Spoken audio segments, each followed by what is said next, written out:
Would you like to have a better memory? You can. It's coming soon, thanks to emerging technology.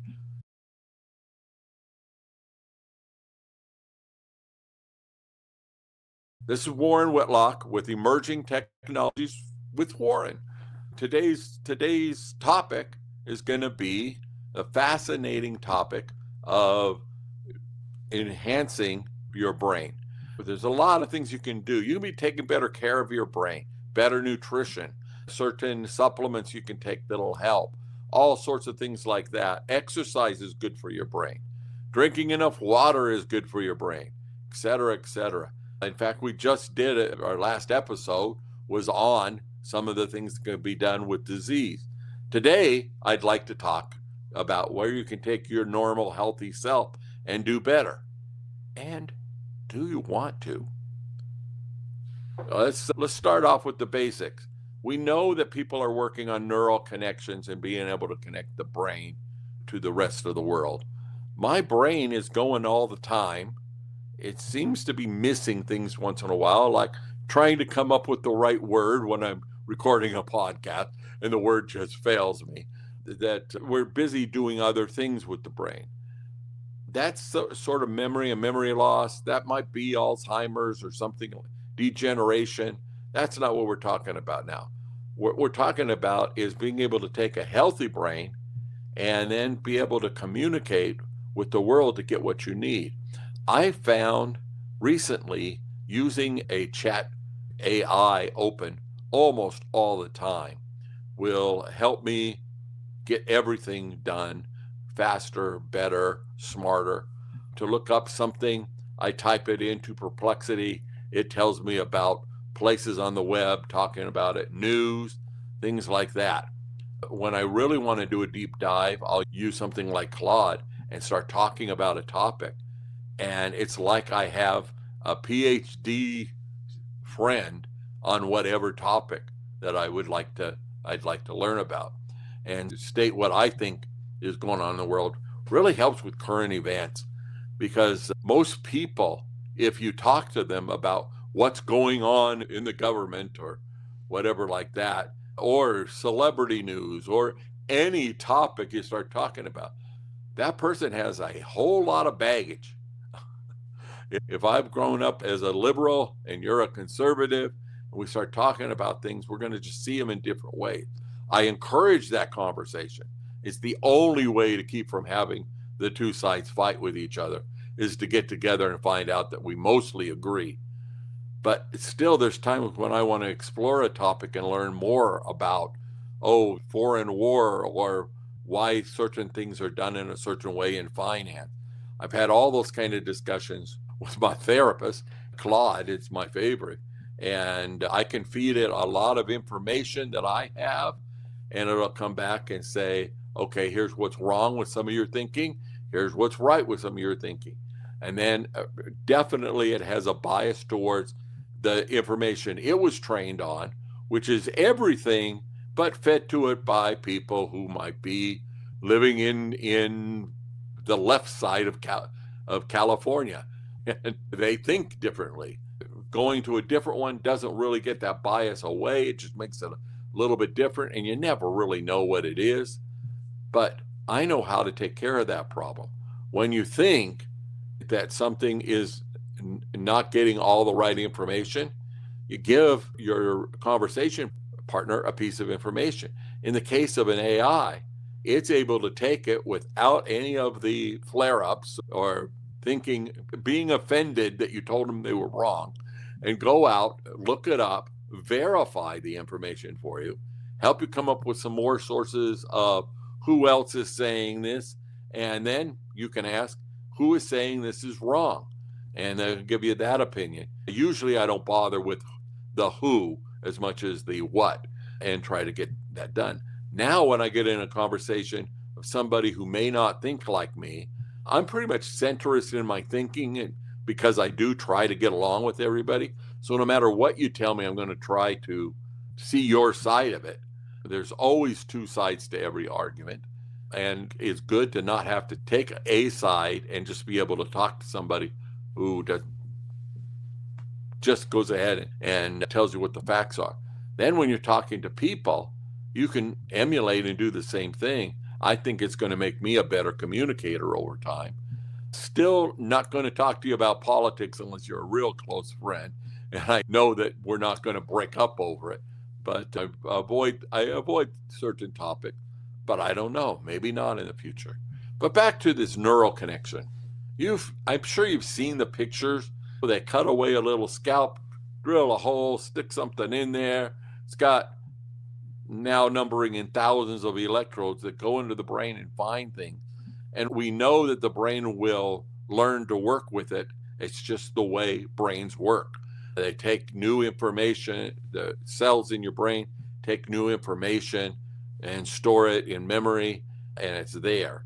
You'll enhance your memory because either there's some people working on devices that are attached that can actually help restore bad memory and store more things like short-term memory if you've lost all short-term memory. Long-term, I guess that's pretty much external at this point. But they're doing some interesting things about it. I read about 10 companies working on that. More companies are working on the idea of the chip with the electrode going in the side of your head. And you may have heard me talk about my idea is the hat. You go ahead and get that thing on, and then it's only on when the battery attachment and the equipment is in your hat. We take everything out of a current smartphone that adds weight, some of the battery, the screen, and basically the case, the metal and glass. And that really is most of the weight in a phone. So you could put on a hat and have most of the equipment up there. Battery, depending on whether you need the thing to last all day long every day, or you're just going to use it when you want to communicate that way. The battery may be smaller than the current batteries that we're working with, which are shrinking all the time.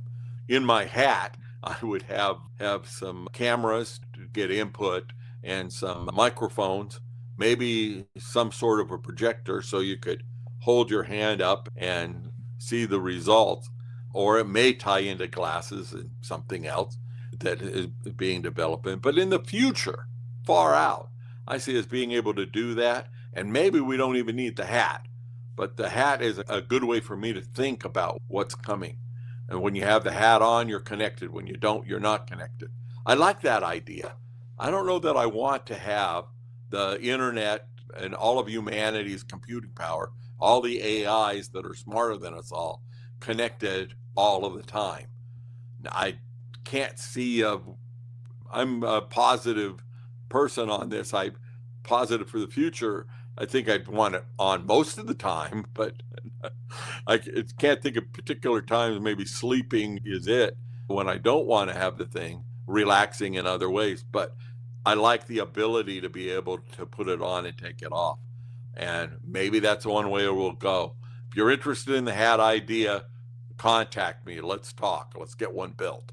But right now, it's just an idea in my head of what we could do. And I share it when I can because it helps us understand that some way in the future, if you need to know Kung Fu, you will put out the right signal and it'll come back.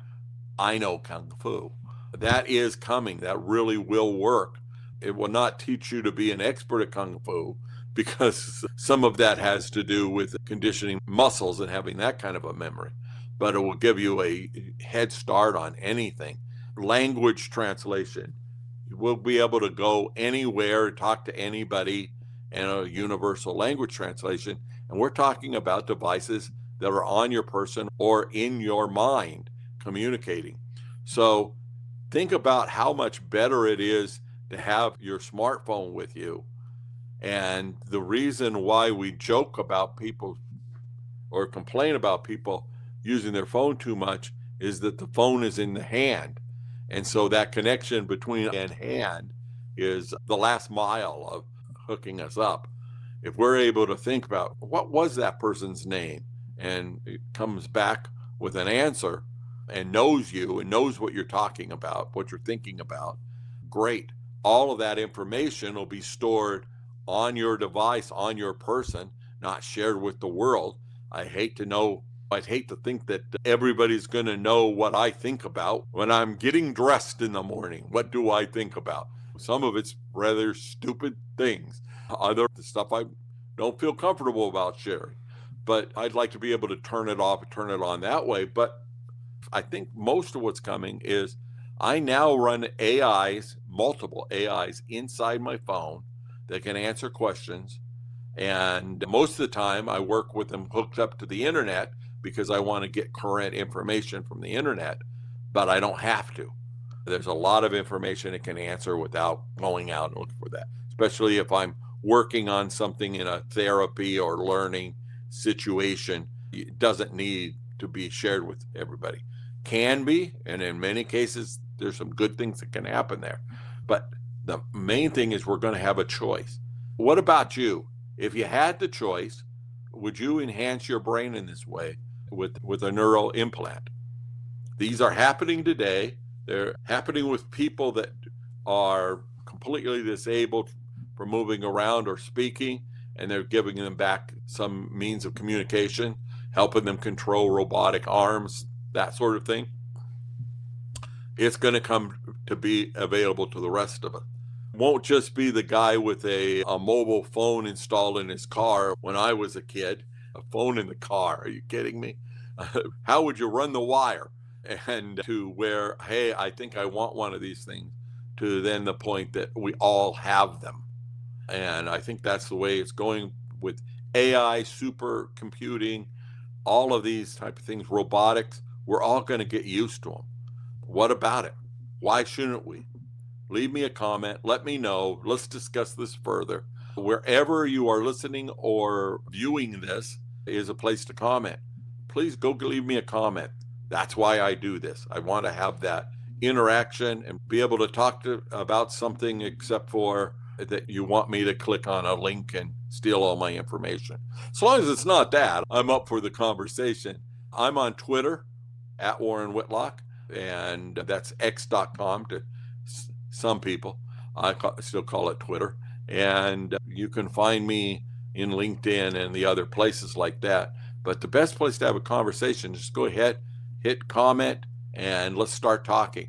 And let's see whether or not the next time I do an episode, I can be either answering your question or standing corrected. You give me a correction, I will put it on a future copy of it. I want to be wrong because we're exploring, we're learning new things, and you can get so much farther when you start looking at what's coming. And as I always say, don't look for a prediction. It's not about what year you're going to get a robot. It's about knowing that you will have a robot in your house in the future, possibly near future, and that we are going to be able to do things differently because of that. So whether it's a robot, it's using AI, it's finding a new job based on these things, this is something we need to be thinking about, because the world's not going to be just like you remembered it. We're not going back to that. We're moving forward. Let's find out how we can capitalize and do what's best for us and our families.